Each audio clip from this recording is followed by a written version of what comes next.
Kalau hidupmu di masa lalu dihabiskan dengan banyak berdosa, maka hidupmu di waktu yang akan datang habiskanlah dengan banyak berdoa. Karena itulah yang akan melembutkan hati kita. Orang yang banyak doa itu hatinya lembut. Orang yang banyak doa itu hidupnya akan terarah. Orang yang banyak doa kepada Allah itu hidupnya akan tenang. Teman-teman, Allah itu senang banget kalau hambanya banyak minta sama Allah. Allah tuh senang banget kalau kita banyak mohon sama Allah. Jangan samakan Allah dengan manusia. Manusia itu kalau saking sering diminta, makin kesel kan? Teman-teman minta ke Ahilman, Ahilman kasih sekali, minta lagi, kesel apa enggak? Kesel. Tapi kalau Allah enggak, Allah tidak. Allah itu makin kita butuh, makin kita ngerasa butuh, makin kita minta, makin kita mohon, Allah makin sayang sama kita, Allah makin cinta sama kita. Makanya mohon maaf ya, di antara hikmah kenapa Allah berikan masalah dalam hidup kita, Allah tuh pengen kita sadar kalau kita ini butuh sama Allah. Itu. Saya ulangi perkataan ini nih. Jadi kalau teman-teman ngerasa, Ustadz, kenapa ya aku tuh diuji? Kenapa ya aku tuh dikasih masalah? Kenapa ya aku tuh dikasih persoalan? Karena Allah tuh pengen banget kita sadar kalau kita ini hamba Allah yang lemah, kalau kita ini hamba Allah yang tidak punya daya upaya, dan di saat yang bersamaan Allah tuh pengen kita sadar kalau kita butuh siapa? Kita butuh siapa? Kita tuh butuh Allah, teman-teman.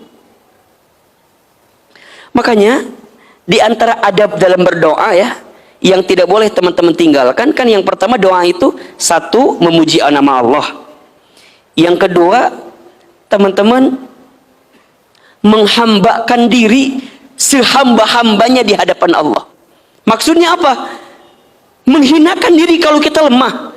Kalau kita ini tidak punya daya upaya, ya Allah, hambamu yang lemah, hambamu ini ya Allah yang sedang punya masalah, hambamu ini ya Allah yang sedang punya persoalan, hambamu ini ya Allah yang sedang berat hidupnya, hambamu ini ya Allah yang sedang sakit hati perasaannya. Gitu tuh. Kan kadang-kadang kita mah suka kebaliknya. Kalau doa teh kadang-kadang suka cerita gini, ya Allah, hamba teh udah tahajud ya Allah, hamba teh kurang apa ya Allah? Gitu.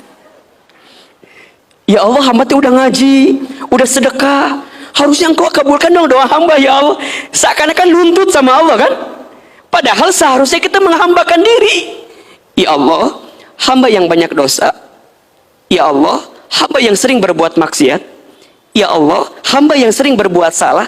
Hamba minta kepadamu ya Allah. Oh, itu poinnya. Makanya apa? Ketika kita ingin mendapatkan ridhonya Allah, kita yakin Allah itu dekat dengan kita, apa? Ujibu da'watad da'i idza da'an. Allah akan menjawab setiap permintaan hamba jika hambaku berdoa kepadaku. Nah, sekarang teman-teman harus tahu bagaimana cara Allah menjawab doa-doa kita. Ada 3 jawaban Allah itu. Yang pertama, jawabannya adalah yes, aku kabulkan apa yang kamu mau. Yang kedua, no, tidak. Maksudnya apa? Allah gantikan dengan sesuatu yang lebih baik dalam pandangan Allah. Yang ketiga, wait, tunggu. Aku akan berikan jawaban dari doamu di waktu yang tepat.